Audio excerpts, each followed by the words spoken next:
Hello everyone, welcome to Disha classes. और जैसे कि आप सभी को पता है, दिशा क्लासेस यूट्यूब चैनल एक ऐसा प्लेटफॉर्म है जहां हम नेट कॉमर्स एग्ज़ाम और एचटेट पीजीटी कॉमर्स एग्ज़ाम की प्रिपरेशन के लिए कॉमर्स के सभी सब्जेक्ट्स को chapter wise and topic wise cover कर रहे हैं। इन दोनों ही एग्ज़ाम्स की प्रिपरेशन के लिए दिशा क्लासेस पर हमने 11th क्लास का अकाउंट्स और side by side marketing subject को स्टार्ट कर रखा है। मार्केटिंग सब्जेक्ट हम फिलिप कोटलर की बुक 15th एडिशन से कवर कर रहे हैं। इस बुक के 5 चैप्टर्स हम ऑलरेडी कंप्लीट कर चुके हैं, 6 चैप्टर हमने स्टार्ट कर रखा है और बहुत ही जल्द हम 3rd subject human resource management, जिसे हम HRM बोलते हैं, वो भी स्टार्ट करेंगे दिशा क्लासेस पर। और इस सब्जेक्ट को हम अश्वा थापा की बुक से कवर करेंगे।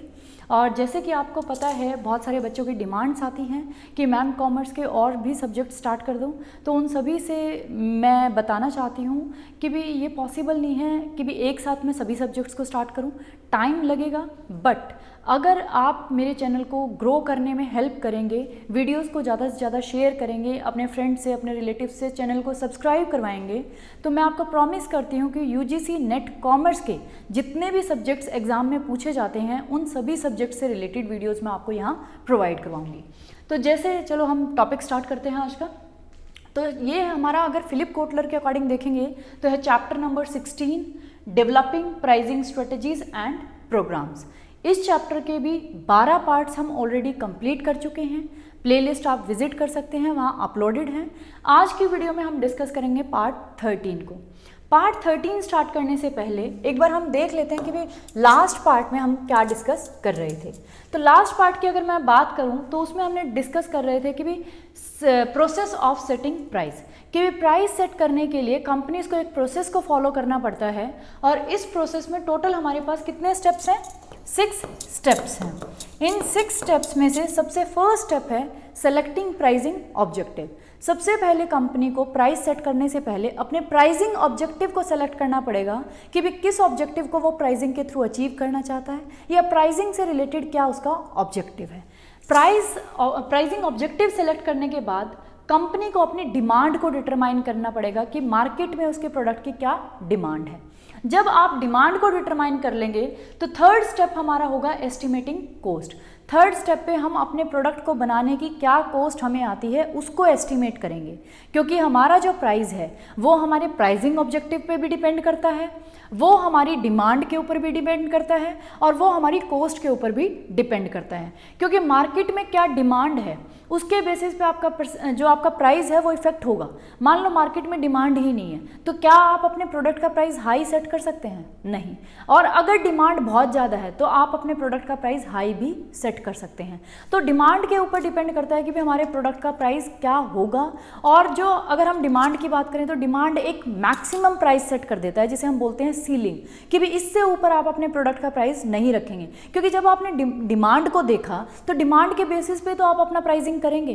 अगर आपने प्राइस डिमांड को बिना देखे कर दिया तो आपकी जो प्राइस है वो मार्केट में फेल हो जाएगा, आपका प्रोडक्ट फेल हो जाएगा। हमारी जो डिमांड थी उसने हमारे लिए एक सीलिंग सेट कर दिया।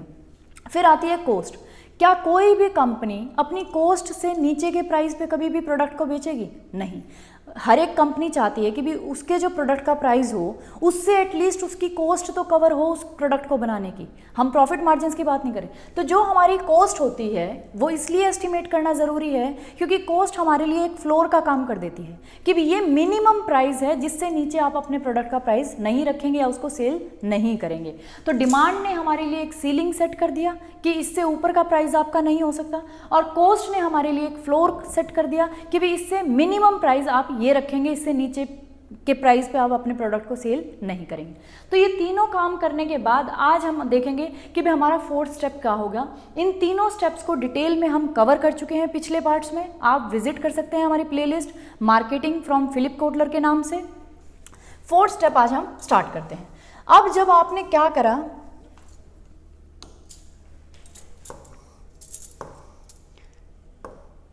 आपने अपने प्राइसिंग ऑब्जेक्टिव देखा, आपने अपनी डिमांड को देखा, डिमांड को डिटरमाइन कर लिया, आपने अपनी कॉस्ट का भी एस्टीमेट लगा लिया। अब आपका 4th स्टेप होगा analysing competitors cost, prices and offers. अब फोर्थ स्टेप पे आप अपने कॉम्पिटिटर के प्राइजेस को, उसकी कॉस्ट को, उसके ऑफर्स को एनालाइज करेंगे, स्टडी करेंगे, क्योंकि हमारे जो कॉम्पिटिटर का प्राइस है, उसकी कॉस्ट है, उसके ऑफर्स हैं, वो भी हमारे प्रोडक्ट को इफेक्ट करेंगे जब वो मार्केट में लॉन्च होगा। क्योंकि ना तो आप अपने जो कॉम्पिटिटर है उससे प्राइस को इतना हाई कर सकते कि भी आपका प्रोडक्ट की सेल ही ना हो, ना बिल्कुल आप लो कर सकते क्योंकि उसमें आपकी कॉस्ट ही पूरी नहीं होगी। तो आपको अपने कॉम्पिटिटर्स के प्राइजेस, कॉस्ट, ऑफर्स को भी स्टडी करना पड़ेगा, एनालाइज करना पड़ेगा कि भी उनका क्या प्राइस है या क्या फीचर्स उनके एक्स्ट्रा हैं से क्या कम। तो इस टॉपिक को डिस्कस करते हैं। अब ये कह रहे हैं विद इन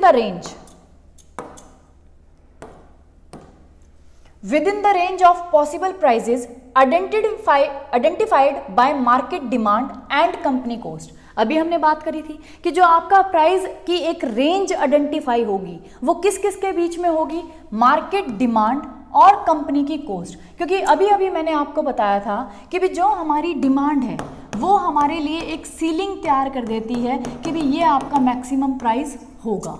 उसके बाद जो हमारी कॉस्ट है कंपनी की, वो हमारे लिए एक फ्लोर तैयार कर देती है कि आपका मिनिमम प्राइस होगा, इससे नीचे की प्राइस हम अपने प्रोडक्ट की नहीं रखेंगे और डिमांड से ऊपर की प्राइस हम अपने प्रोडक्ट का नहीं रखेंगे। तो जो हमारा प्राइस लाई करेगा वो किसके बीच में करेगा, इन दो रेंजेस के बीच में हमारा प्राइस लाई करेगा। तो जो आपके प्राइस की पॉसिबल रेंज हो सकती है कि भी किस रेंज में आपका प्राइस लाई करेगा, वो किसने आइडेंटिफाई करके दिया है आपको, मार्केट डिमांड और कंपनी की कॉस्ट ने। Within the range of possible prices identified by market demand and company cost, the firm must take competitors' cost, prices and possible reactions into account। अब इसी रेंज के बीच में हमें किस चीज़ को अपने अकाउंट में लेना है या किस चीज़ पे और ध्यान देना है, फर्म को अपने कॉम्पिटिटर की कॉस्ट पे, उसके प्राइजेस पे या उसका पॉसिबल रिएक्शन क्या होगा जब हमारा प्रोडक्ट लॉन्च होगा, उन पे अब हमें ध्यान देना है। क्लियर? तो ये जो हमारी विद इन मतलब पॉसिबल रेंज होगी प्राइस की, वो दो चीज़ों ने डिटरमाइन कर दी। अब फर्म को क्या करना है, अपने कॉम्पिटिटर के कॉस्ट को, प्राइजेस को या उसके पॉसिबल रिएक्शंस क्या होंगे उनको ध्यान में रखना है। If the firm's offer contain features not offered by the nearest competitor, it should evaluate their worth to the customer. ये कह रहा है जो हमारी कंपनी है, फर्म है, वो क्या करें, अगर उसका जो ऑफर है, उसका जो प्रोडक्ट है, ऑफर का मतलब है जो हम मार्केट में कंज्यूमर को ऑफर कर रहे हैं लेने के लिए, परचेज करने के लिए, तो अगर आपकी फर्म का जो ऑफर है, प्रोडक्ट है, उसमें कुछ ऐसे फीचर्स हैं जो आपका कॉम्पिटिटर नहीं अवेलेबल करवा रहा, मीन्स आपके प्रोडक्ट में कुछ एक्स्ट्रा फीचर्स हैं आपके कॉम्पिटिटर से, फिर आपको क्या करना है, उस फीचर की वर्थ मतलब वैल्यू आपको फाइंड आउट करनी है कि भी कस्टमर के लिए जो आप एक्स्ट्रा फीचर डाल रहे हैं अपने कॉम्पिटिटर से, उसकी क्या वर्थ है या क्या वैल्यू है, और उसको हम क्या कर देंगे, अपने प्राइस में ऐड कर देंगे या हम कहीं कॉम्पिटिटर के प्राइस में ऐड कर देंगे। And add that value to the competitor's price. तो हमने क्या बात करी, हमने ये बात करी कि भी आप क्या करेंगे, आपने कॉम्पिटिटर का प्राइस देखा, उसका ऑफर देखा कि वो कैसा प्रोडक्ट दे रहा है, उसकी क्या कॉस्ट आती है, उसके क्या प्राइजेज हैं या उसका क्या पॉसिबल रिएक्शन होगा। तो हमने जब कॉम्पिटिटर के इसको स्टडी करा तो अब हम देखेंगे कि भी हमारे प्रोडक्ट में क्या कोई ऐसा फीचर है जो हम कॉम्पिटिटर से एक्स्ट्रा दे रहे हैं कंज्यूमर को, जो कॉम्पिटिटर के प्रोडक्ट में नहीं है। अगर हमारे जो फर्म का ऑफर है या प्रोडक्ट है, अपनी जो हम फर्म की बात कर रहे हैं, अगर उसमें कोई यूनिक फीचर है तो उस यूनिक फीचर की कंज्यूमर के लिए क्या वर्थ है, क्या वैल्यू है, मीन कंज्यूमर उसको कितनी वैल्यू देगा, क्योंकि हमारा जो कॉम्पिटिटर है वो तो उसको नहीं दे रहा, हम उस यूनिक फीचर को अपने प्रोडक्ट में, अपने ऑफर में अवेलेबल करवा रहे हैं कंज्यूमर को, तो कंज्यूमर के लिए उसकी क्या वैल्यू होगी, जो भी वैल्यू कंज्यूमर उसके लिए पे करने के लिए तैयार है या वर्थ होगी कंज्यूमर के लिए, उसको हम क्या करेंगे, जो हमारा कॉम्पिटिटर का प्राइस है, कॉम्पिटिटर के प्राइस में आप उस यूनिक फीचर की वैल्यू को क्या कर देंगे, ऐड कर देंगे, और ये हमारा प्राइस सेट हो जाएगा मार्केट के लिए। क्योंकि आपने क्या किया, कॉम्पिटिटर का प्राइस ही अपना बेस बनाया, उसमें जो आप एक एक्स्ट्रा फीचर दे रहे हैं उस फीचर का आपने वर्थ देखा कि भी कंज्यूमर के लिए क्या वैल्यू है, क्या वर्थ है, और उसी ही वैल्यू को अपने प्रोडक्ट के प्राइस में ऐड कर दिया और मार्केट में लॉन्च कर दिया। इसका अपोजिट हो जाएगा कि मान लो फर्म है, if the competitor's offer contain some features not offered by the firm, या फिर दूसरा केस ये हो सकता है कि आपके जो कॉम्पिटिटर का प्रोडक्ट है या ऑफर है उसमें कुछ ऐसे फीचर्स हैं जो आपकी कंपनी नहीं दे रही। अब यहाँ एक्स्ट्रा यूनिक फीचर कौन दे रहा है? कॉम्पिटिटर। मान लो कॉम्पिटिटर के प्रोडक्ट में या ऑफर में कुछ स्पेशल फीचर्स हैं जो आपकी कंपनी नहीं दे रही, तो firm should subtract their value from its own price. तो अब फर्म को क्या करना पड़ेगा, क्योंकि हमारा जो कॉम्पिटिटर है वो यूनिक दे रहा है, तो उस यूनिक फीचर की जो वैल्यू है वो हमें अपने प्राइस से क्या करनी पड़ेगी? Less. Price minus value offered by competitor, कि भी आपका जो कॉम्पिटिटर है वो जो एक्स्ट्रा फीचर्स आपके कंज्यूमर को दे रहा है उसकी क्या वैल्यू है उसको आप अपने प्राइस में से लेस कर दें, क्योंकि कॉम्पिटिटर यहाँ यूनिक फीचर दे रहा है, आप नहीं दे रहे। तो सिंपल लैंग्वेज में हम बात करें, जो आपका प्राइस रेंज है कि भी किसके बीच में आपका प्राइस लाई करेगा, वो हमारी आइडेंटिफाई करी मार्केट डिमांड और हमारी प्रोडक्ट जो हमारी कॉस्ट है, कंपनी की कॉस्ट ने, उसके बीच में हमारा प्रोडक्ट का जो प्राइस है वो लाई करेगा। उसके बाद अब हमें देखना है कि भी हमारे कॉम्पिटिटर का प्राइस क्या है, उसका ऑफर मतलब उसका प्रोडक्ट क्या है, उसके फीचर्स क्या हैं, उसकी कॉस्ट कितनी आती है, या उसका पॉसिबल रिएक्शन क्या होगा जब हमारा मार्केट में प्रोडक्ट लॉन्च होगा। उन सारी चीज़ों को हमें ध्यान में रखना है। उन सारी चीज़ों को ध्यान में रख के हमारे पास दो चीज़ें आएंगी कि हमें अपना प्रोडक्ट का प्राइस सेट करना है। तो प्राइस सेट करने के लिए आप ये देखें कि ये है आपकी फर्म, ये है मान लो कॉम्पिटिटर। अगर आप कोई यूनिक फीचर दे रहे हैं और हमारा जो कॉम्पिटिटर है वो नहीं दे रहा, तो आप इस यूनिक फीचर की वैल्यू निकालें। अब इसके पास तो कुछ है नहीं वैल्यू, और फिर बाद में क्या करें, जो आपका प्राइस सेट होगा, आपका भी प्राइस है, इनका भी प्राइस है, तो आप अपने प्राइस में ये जो प्राइस आप रखें वो इक्वल रखें अपने कॉम्पिटिटर से, लेकिन आप अपने प्राइस में जो ये वैल्यू आप दे रहे हैं एक्स्ट्रा फीचर की वजह से, एक्स्ट्रा फंक्शन की वजह से, उसको उस वैल्यू को आप क्या कर दें अपने प्राइस में ऐड। तो आपने क्या किया, कॉम्पिटिटर के प्राइस को बेस माना, प्राइस वही रखा, लेकिन उसमें क्या ऐड कर दिया, उस प्राइस में जो हम वैल्यू एक्स्ट्रा दे रहे हैं उसको ऐड कर दिया। अब इसका अपोजिट हो जाएगा कि भी मान लो आपका जो कॉम्पिटिटर है वो यूनिक कुछ प्रोवाइड करवा रहा है, यूनिक फीचर जो आपके प्रोडक्ट में नहीं है, उसकी आप वैल्यू निकालें कि भी ये इसकी वैल्यू है।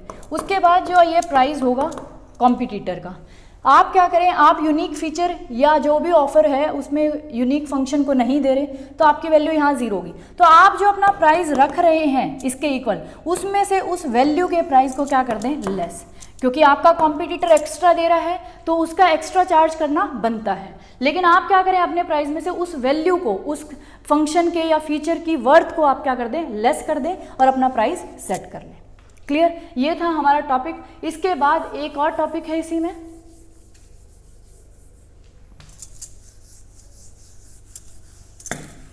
जो है value priced competitors. Value priced competitors कौन से होंगे, ये भी एक टॉपिक है, ये भी इंपॉर्टेंट टॉपिक है एग्जाम के पॉइंट ऑफ व्यू से, आपको कहीं नहीं मिलेगा। Value priced competitors, companies offering the powerful combination of low price and high quality are capturing the hearts and wallets of consumer all over the world.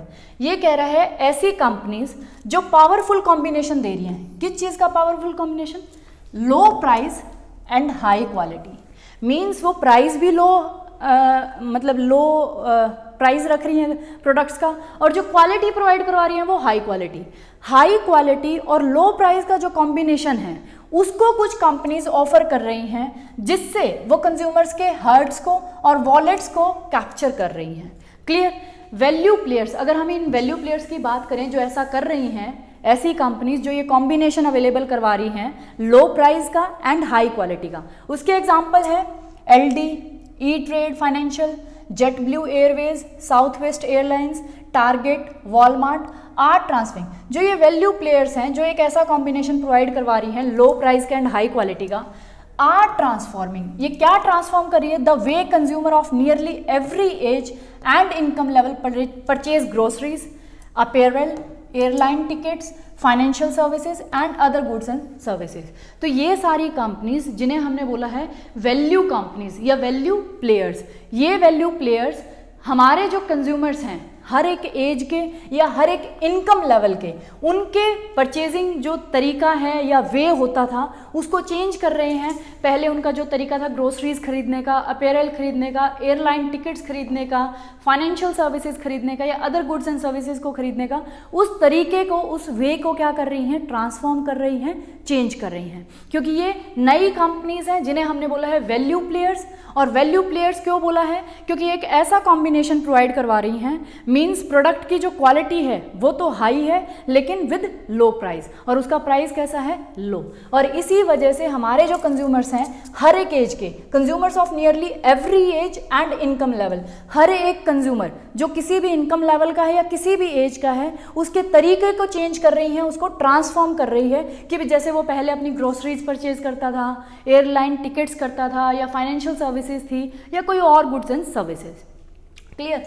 अब जब ये जो नए कंज्यूमर, जो हमारी नई प्लेयर्स आए हैं जिन्हें हमने वैल्यू प्लेयर्स बोला है या वैल्यू प्राइस्ड कॉम्पिटिटर्स, अब जो ये कॉम्पिटिटर्स हैं पूरे मार्केट के वो कैसे हैं, वैल्यू प्राइस्ड। क्योंकि ये वैल्यू प्लेयर्स हैं क्योंकि एक ऐसा कॉम्बिनेशन दे रहे हैं low price and high quality का, मीन्स हाई क्वालिटी प्रोवाइड करवा रहे हैं कंज्यूमर्स को और लो क्वालिटी पे, लो प्राइस पे, सॉरी। क्लियर? तो जो ट्रेडिशनल प्लेयर्स हैं, इसको आप सेकंड पॉइंट बना सकते हैं। फर्स्ट पॉइंट हो गया वैल्यू प्राइस्ड कॉम्पिटिटर्स क्या होंगे, या वैल्यू प्लेयर्स या कंपनीज हम किसको कहेंगे, और वो क्या प्रोवाइड करवा रहे हैं। वो एक ऐसा पावरफुल कॉम्बिनेशन प्रोवाइड करवा रहे हैं जिसमें प्रोडक्ट तो हाई क्वालिटी का होता है लेकिन हाई क्वालिटी का प्रोडक्ट आपको लो प्राइजेस पे अवेलेबल करवा रहे हैं। क्लियर? तो जो हमारे ट्रेडिशनल प्लेयर्स हैं are right to feel threatened. अब जो हमारे पुराने कंपनीज हैं, प्लेयर्स हैं, उनका डरना बनता है, मीन्स उनको डरना चाहिए क्योंकि अब ऐसी ऐसी कंपनीज आ गई जो कंज्यूमर को लो प्राइस पे हाई क्वालिटी के प्रोडक्ट्स अवेलेबल करवा रही हैं। तो इस केस में जो हमारे ये ट्रेडिशनल प्लेयर्स हैं इनके लिए एक खतरा है। Upstart firms often rely on serving one or a few consumer segments, providing better delivery or just one additional benefit, and matching low prices with highly efficient operations to keep cost down. जो ये हमारी upstart firms हैं जो आज के time में emerge हो रही हैं, नई नई फर्म्स, ये क्या कर रही हैं, often rely on serving one और फ्यू कस्टमर सेगमेंट्स। ये सिर्फ एक या एक से बहुत, अगर हम फ्यू कंज्यूमर सेगमेंट्स की बात करें तो ये सिर्फ उन पे रिलाई कर रही है, उन पे फोकस कर रही है। मींस ये ऐसी कंपनीज नहीं है जो पूरे मार्केट को कवर करने की कोशिश कर रही हैं। ये बहुत एक, हम कह सकते हैं, एक कंज्यूमर सेगमेंट या फिर फ्यू कंज्यूमर सेगमेंट्स पे अपना फोकस रखती हैं। प्रोवाइडिंग बेटर डिलीवरी, इनकी जो डिलीवरी है वो बहुत अच्छी है, या हम जिसे कह सकते हैं वन एडिशनल बेनिफिट। मींस पहले डिलीवरी इतनी अच्छी नहीं होती थी लेकिन इन्होंने इस बेनिफिट को एक्स्ट्रा एडिशनल ऐड किया है। एंड मैचिंग, और ये क्या मैच कर रही है, low prices with highly efficient operations, और इनकी जो क्वालिटी है वो तो हाई है और प्राइसेस कैसे हैं, कम। तो अपस्टार्ट फर्म्स जो हमारी आ रही हैं, जो आज के टाइम पे ऐसे प्रोडक्ट्स अवेलेबल करवा रही हैं जिनके प्राइसेस कम हैं और हाई क्वालिटी के प्रोडक्ट्स हैं, और जो हमें एक बेटर डिलीवरी प्रोवाइड करवा रहे हैं, या हमारे ऐसे मतलब एक कंज्यूमर सेगमेंट को या फ्यू कंज्यूमर सेगमेंट्स को ही फोकस करके चल रहे हैं। तो ऐसी ऐसी जो अपस्टार्ट फर्म्स हैं या इमर्जिंग फर्म्स हैं, उनके अगेंस्ट जो हमारे ट्रेडिशनल प्लेयर्स हैं उनको खतरा है। Clear? They have change consumer expectations about the trade off between quality and price, और इन्होंने कंज्यूमर की एक्सपेक्टेशंस को चेंज कर दिया। क्योंकि पहले कंज्यूमर क्या सोचता था कि भी उसे क्वालिटी और प्राइस, इन दोनों में ट्रेड ऑफ करना पड़ेगा। ट्रेड ऑफ का मतलब था कि अगर आपको क्वालिटी हाई चाहिए तो आपको प्राइस भी हाई पे करना पड़ेगा, मींस ट्रेड ऑफ करना पड़ेगा। अगर आपको प्राइस लो चाहिए, तो आपकी क्वालिटी भी डाउन आएगी। पहले कंज्यूमर की एक्सपेक्टेशंस या बिलीफ ये था कि भी वो सोचता था क्वालिटी और प्राइस के बीच में उसे ट्रेड ऑफ करके चलना पड़ेगा। अगर अच्छी क्वालिटी लेनी है तो अच्छा प्राइस पे करना पड़ेगा। लेकिन इन अपस्टार्ट फर्म्स ने, जो नई हमारी वैल्यू प्लेयर्स फर्म्स हैं, इन्होंने कंज्यूमर की एक्सपेक्टेशंस को चेंज कर दिया कि अब उन्हें ट्रेड ऑफ करने की ज़रूरत नहीं है क्वालिटी और प्राइस के बीच में। अब वो प्राइस कम पे करके भी क्वालिटी कैसी ले सकते हैं, हाई। क्योंकि ये जो वैल्यू फर्म्स हैं या कंपनीज हैं, ये कर ही क्या रही हैं, कम प्राइस पे हाई क्वालिटी के प्रोडक्ट्स अवेलेबल करवा रही हैं। और इसी वजह से हमारी ट्रेडिशनल फर्म्स को या जो हमारी ट्रेडिशनल प्लेयर्स हैं उनको खतरा है। क्लियर? तो ये हमने देख लिया कि वैल्यू प्राइस्ड कॉम्पिटिटर्स कौन से हैं, या इनसे हमारे जो ट्रेडिशनल प्लेयर्स हैं उनको क्या क्या खतरे हैं या क्यों खतरे हैं। क्योंकि जो हमारी अपस्टार्ट फर्म्स हैं जो आज के टाइम पे इमर्ज हो रही हैं, जो वैल्यू प्राइस्ड हैं या वैल्यू प्लेयर्स हैं, वो क्या कर रही हैं, कंज्यूमर्स को हाई क्वालिटी के प्रोडक्ट्स लो प्राइसेस पे अवेलेबल करवा रही हैं, बेटर डिलीवरी प्रोवाइड करवा रही हैं, और फ्यू कंज्यूमर सेगमेंट्स या वन कंज्यूमर सेगमेंट को ही वो फोकस कर रही हैं या रिलाई कर रही हैं। क्लियर। अब जो हमारी अगर हम बात करें ट्रेडिशनल प्लेयर्स की, तो इन ट्रेडिशनल प्लेयर्स के लिए सॉल्यूशन क्या है, ये बेचारे अब क्या करें इन वैल्यू कंपनीज के साथ, मतलब हम कह सकते हैं compete करने के लिए। तो इनके लिए वो क्या कर सकते हैं, one school of thought is that companies should set up their own low cost operations to compete with value price competitors। ये कह रहे हैं जो ये हमारी ट्रेडिशनल प्लेयर्स हैं, पहले की कंपनीज हैं, इनको क्या करना चाहिए, इनको अपने लो कोस्ट ऑपरेशंस वाले सेटअप करना चाहिए जो हमारी वैल्यू प्राइस्ड कॉम्पिटिटर्स हैं उनसे compete करने के लिए। कंपनी शुड सेटअप देयर आउन लो कॉस्ट ऑपरेशंस, उनको अपने लो कॉस्ट ऑपरेशंस को सेटअप करना चाहिए वैल्यू प्राइस कॉम्पिटिटर्स के साथ compete करने के लिए। लेकिन ये कब करा जा सकता है, अगर their existing business will become more competitive as a result. अगर आपको लगता है कि भी जो आपका एग्जिस्टिंग बिजनेस है वो कॉम्पिटिटिव बनेगा अगर आप लो कॉस्ट ऑपरेशंस को सेटअप करेंगे, तो अगर आपको लगता है कि भी आपका जो एग्जिस्टिंग बिजनेस है वो मतलब हमारा मोर कॉम्पिटिटिव नहीं बन सकता, उसमें कुछ अच्छे मतलब हम अच्छे चेंजेस नहीं ला सकते अपना लो कॉस्ट ऑपरेशन सेट करके भी, तो आपको नहीं करना। अगर आपको लगता है मींस जो ट्रेडिशनल कंपनीज हैं अगर उनको लगता है कि भी उन्हें वैल्यू प्राइस्ड कॉम्पिटिटर्स के साथ compete करना है तो उन्हें क्या करना पड़ेगा, लो कॉस्ट ऑपरेशंस को सेट करना पड़ेगा। और लो कॉस्ट ऑपरेशंस भी वो तभी सेट करें अगर उन्हें लगता है कि भी उनका जो एग्जिस्टिंग बिजनेस है वो लो कॉस्ट ऑपरेशंस को सेट करने के बाद मोर कॉम्पिटिटिव बन जाएगा।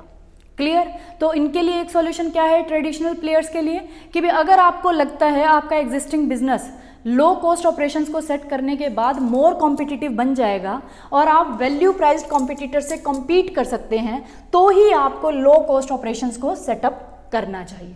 क्लियर। दूसरा कब करना चाहिए, the new business will drive some advantage it would not have gained if independent. या फिर उन्हें लगता है कि भी जो उनका नया बिजनेस वो स्टार्ट कर रहे हैं, अब हम यहाँ ट्रेडिशनल प्लेयर्स की बात कर रहे हैं या ट्रेडिशनल कंपनीज की बात कर रहे हैं जो आज के टाइम में वैल्यू प्राइस कॉम्पिटिटर्स के साथ compete करना चाहती है, तो उनके लिए हमारी एडवाइस है कि भी आप अपने लो कॉस्ट ऑपरेशंस को सेटअप करें।